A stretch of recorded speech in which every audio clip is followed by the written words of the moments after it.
how do I get to the next level?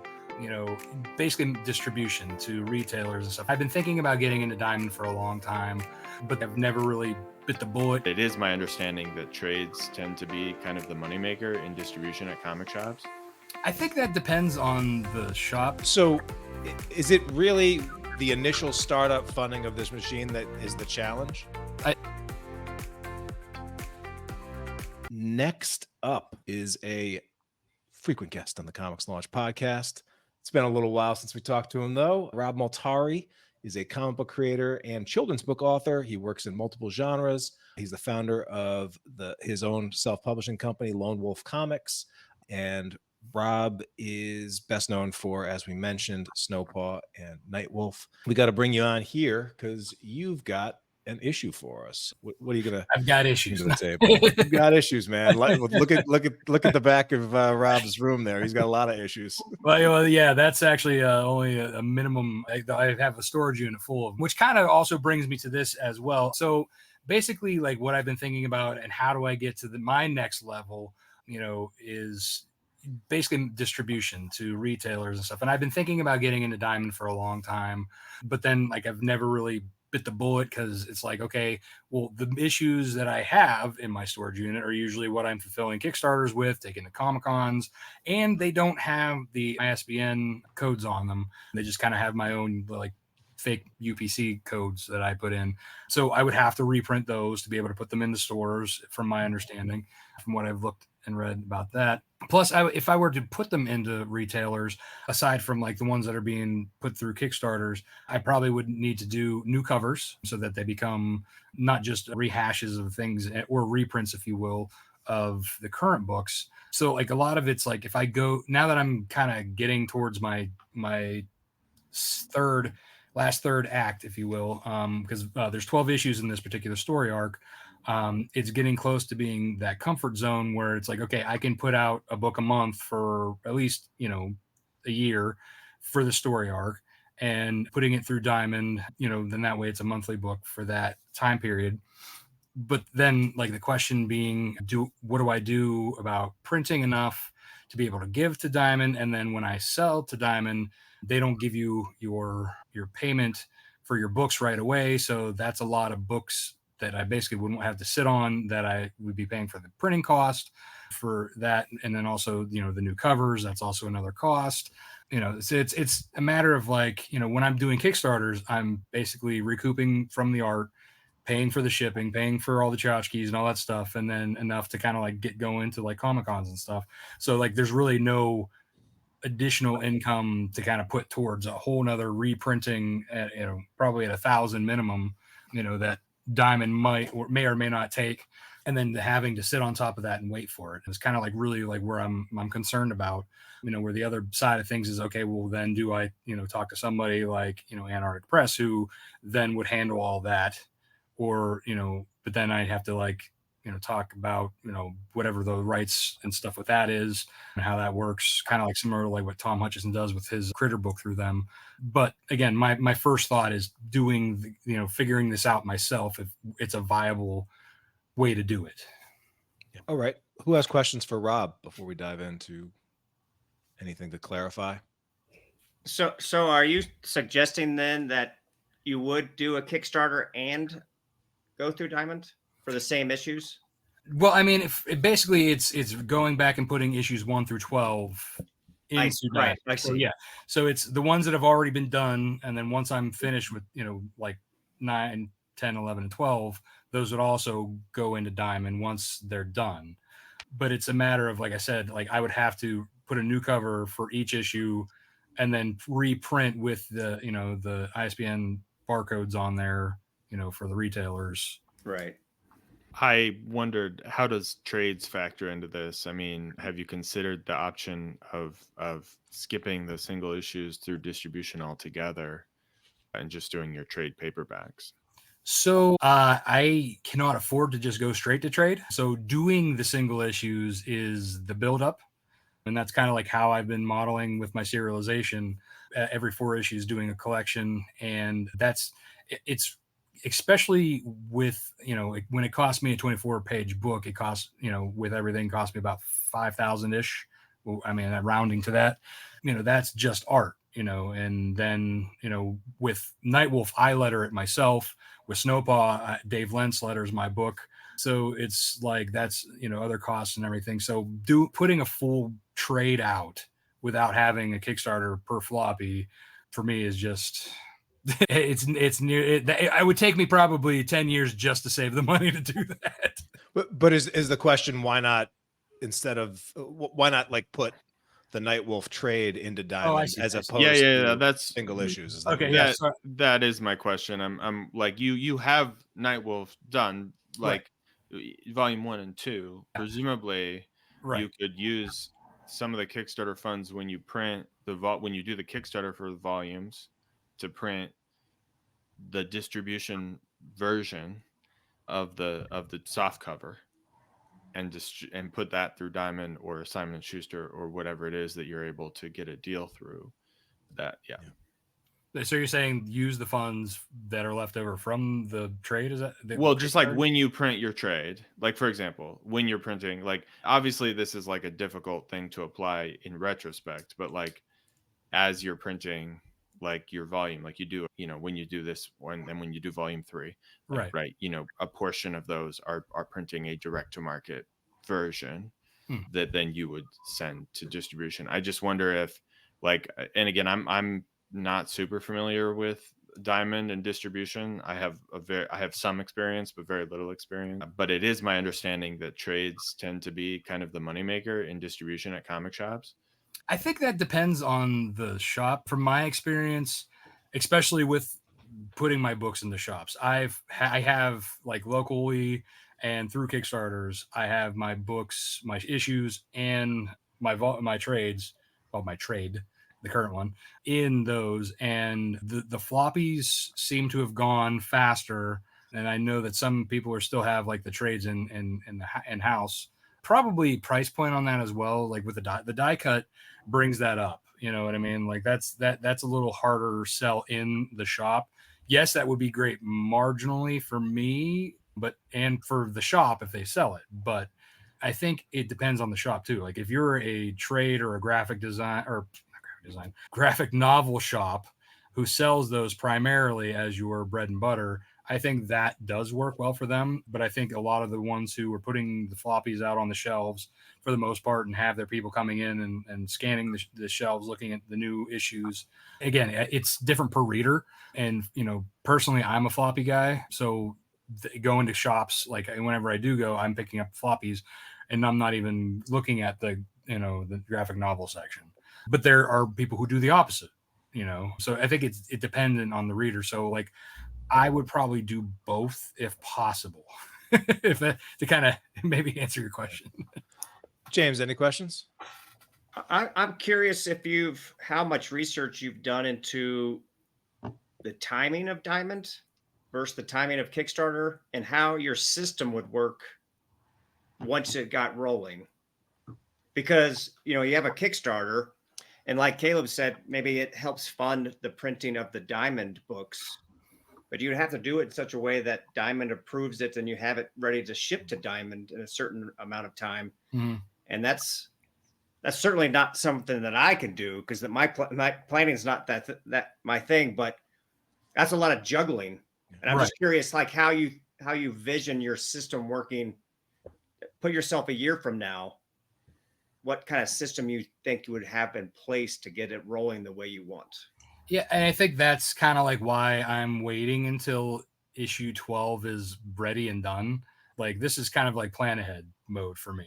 Whether or not, however long it takes, it should, within the next year or so to have that finished, that first story arc done, and then put that into the stores. Because, as running a Kickstarter is very long, daunting, and then, fulfillment and all that, and managing, putting the art and stuff. And then for me, this is my side thing that I would love to make full-time, but I know that I'm far from that as far as I have a family and, my job is where I'm getting my healthcare through with my, with my wife and kids. So this is, knowing my time that I put into this and, working with the artist and doing all this, it's something that these books basically have to be done. The only thing that I need to do then is put in a new cover and then get them printed. You know what I mean? So that time frame is a lot shorter. I can probably have all of those books reprinted all at the same time if I wanted to, but obviously the money doesn't work that way. So even if I do one a month, I could probably do that. But again, sitting on waiting for the invoice to be paid from Diamond is my concern, because that would be then the seed that goes back into putting into the next one and the next one and the next one and the next one. So is it really, would you say, the funding of this machine, or the initial startup funding of this machine, that is the challenge? That's what. Yeah, if I had, and you know, the extra whatever it costs, knowing the numbers that they want, if I had that ready to be able to then just kind of recycle it and let it live on its own, I would, you know, that's kind of like where. Do you have a sense of what that amount is? Right. If I'm aiming at like 1,000 copies, because right now, like based on like, you know, their current system, Diamond, you know, maybe taking lesser numbers than like the thousands that they were, you know, initially like, hey, you have to be 1,000s, right? Yeah. You know, so I'm still kind of thinking like, okay, well, 1,000 might be still a minimum to actually make any kind of traction.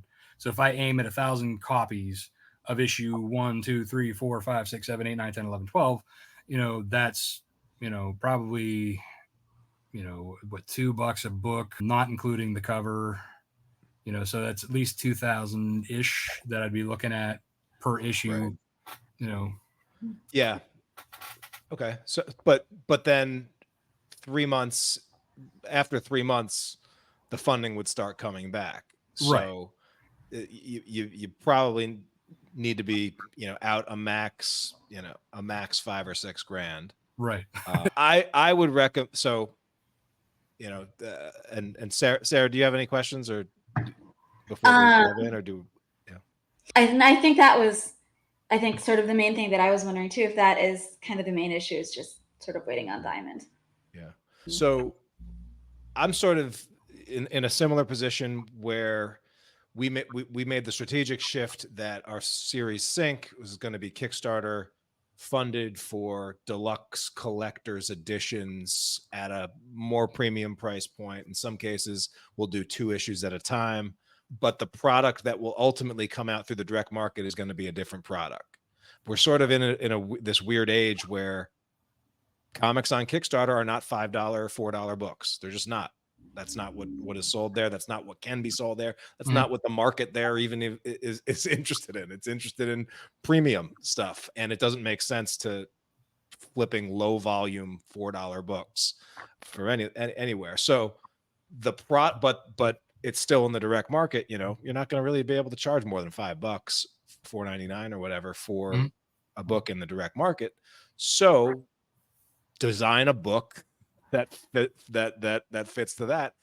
And, you know, for you, that might mean you just create a different direct market trade dress, but use one of your better pinup or cover images that you already have, because money's a problem right here. Like, it doesn't make sense, especially because you don't know what your orders are going to be. Like, you could very easily spend the entire profit margin of your first Diamond order on commissioning a new cover. And then you're just like, that doesn't make any sense given how much you've already invested in, from my expense. So I would create a new trade dress, tweak the colors a little bit, zoom in, zoom out, like do something, but like go, like, you have so much art already. You don't need to go get another piece of art for the direct market audience, which presumably you're doing to reach an audience that you haven't reached already.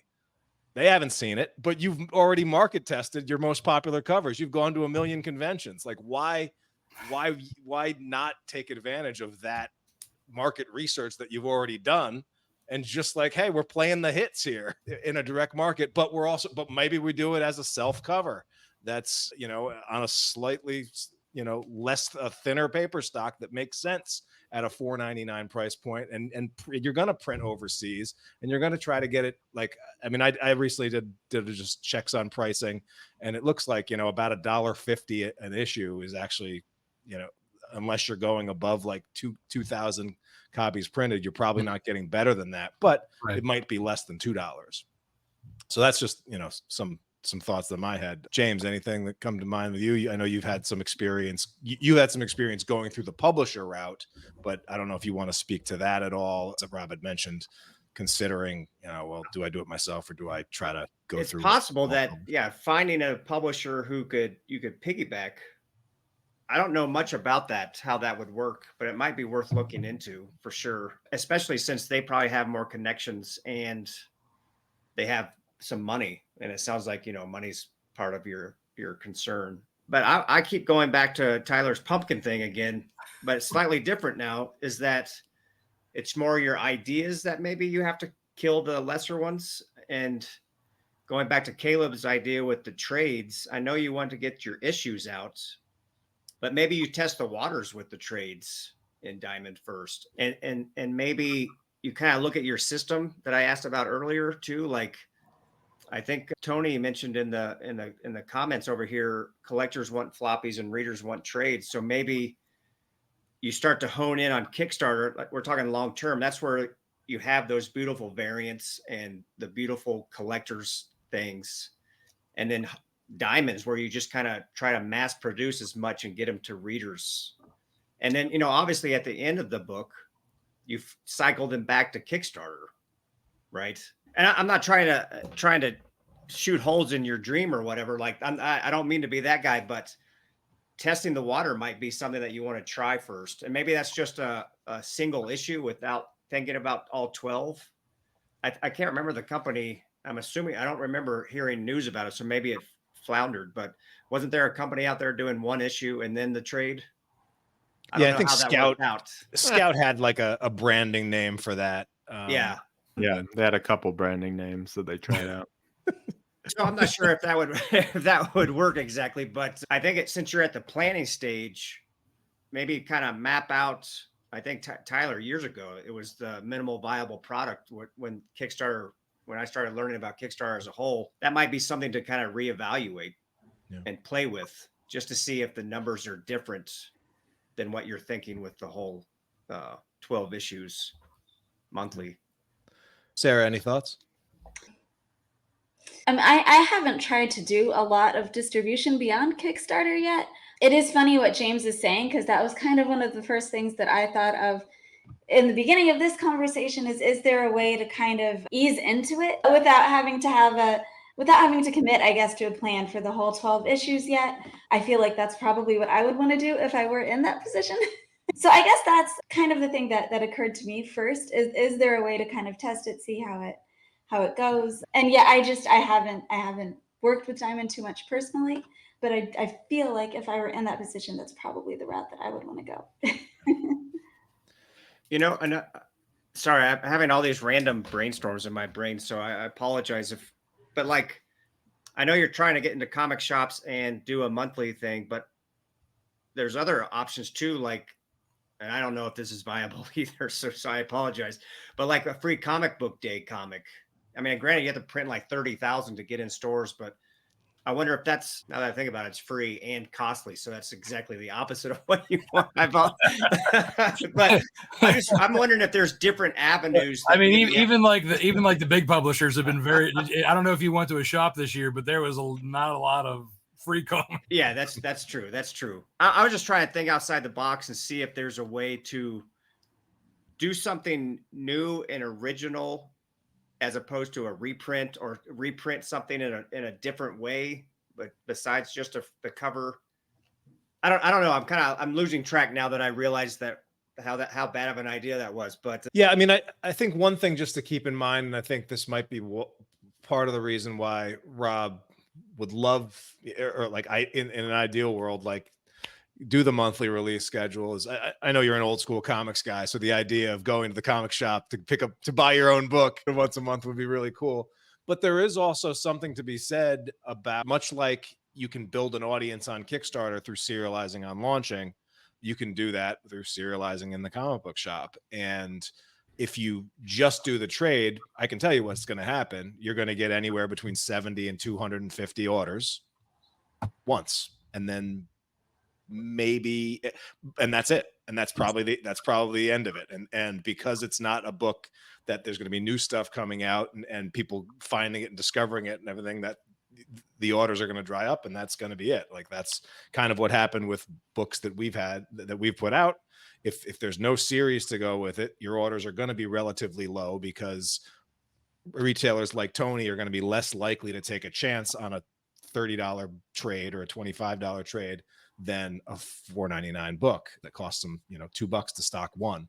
And so the volume of releasing a single issue in terms of like total numbers of orders, total number of comic book shops that are actually going to stock this thing will go up significantly if you start with a single issue.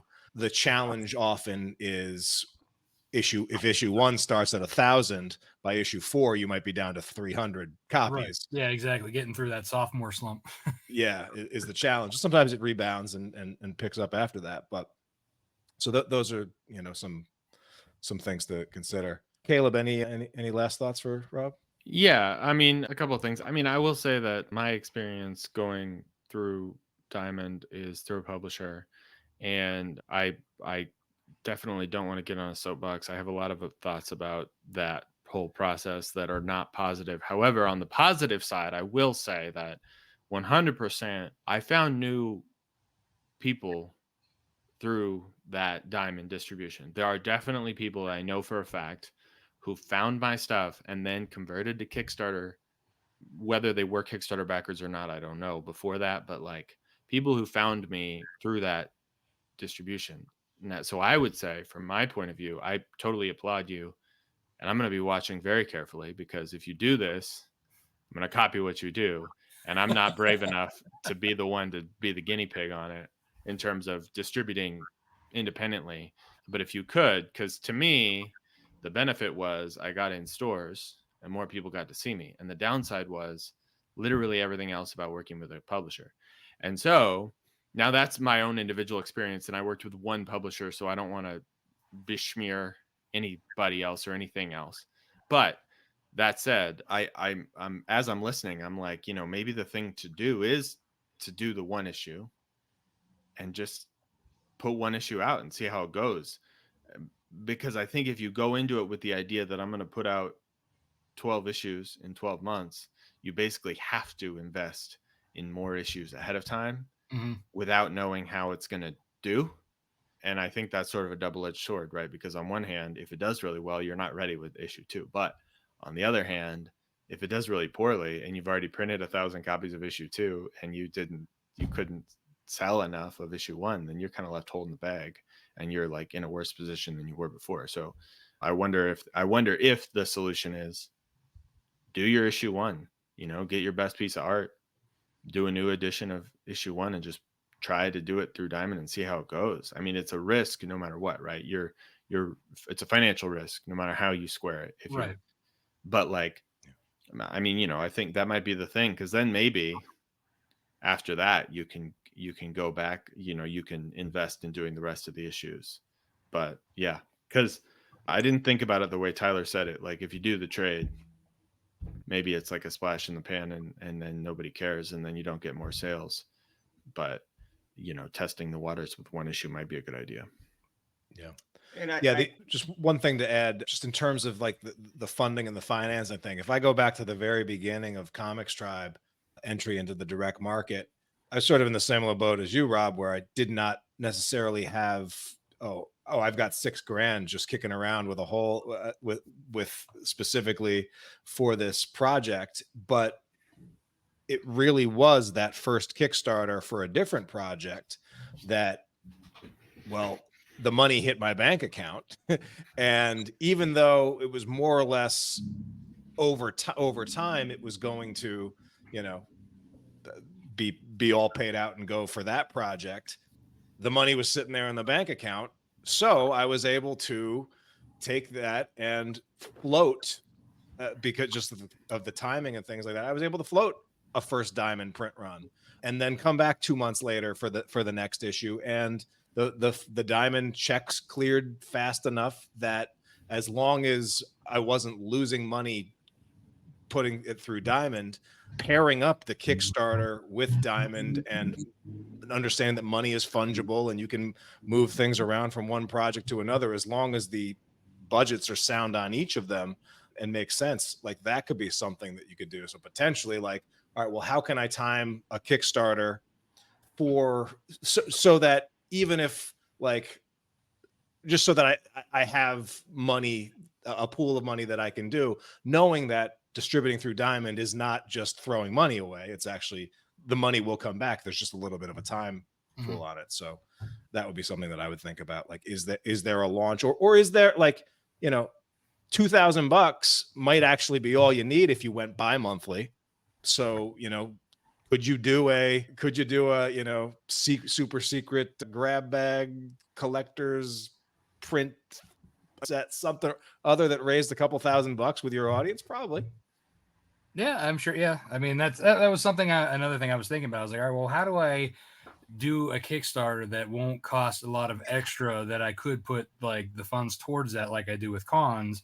And then I was like, well, maybe do I pull back on cons? And, you know, because anymore, you know, with my 2 tables at a con, you know, and then hotel and travel, at well over $2,000 that I'm spending for that, you know. So do I pull back on doing that? I mean, because this is really a means to, as Caleb said, getting in front of a new audience, and it's basically a marketing tool for me, because obviously I know I'm not making money on Diamond distribution to the retailers. That's not even in my mind. I'm like, maybe like, oh, I'm going to be famous. You know, I just was like, this is going to be a new marketing to get new readership to potentially either come in through Kickstarter or however, you know, or if they stay at the retailers, that's fine too, because, you know, as long as that's continually being pushed, then like I'm fine with that too. So it's really just getting more eyes on the book, you know, and doing it bi-monthly is definitely feasible.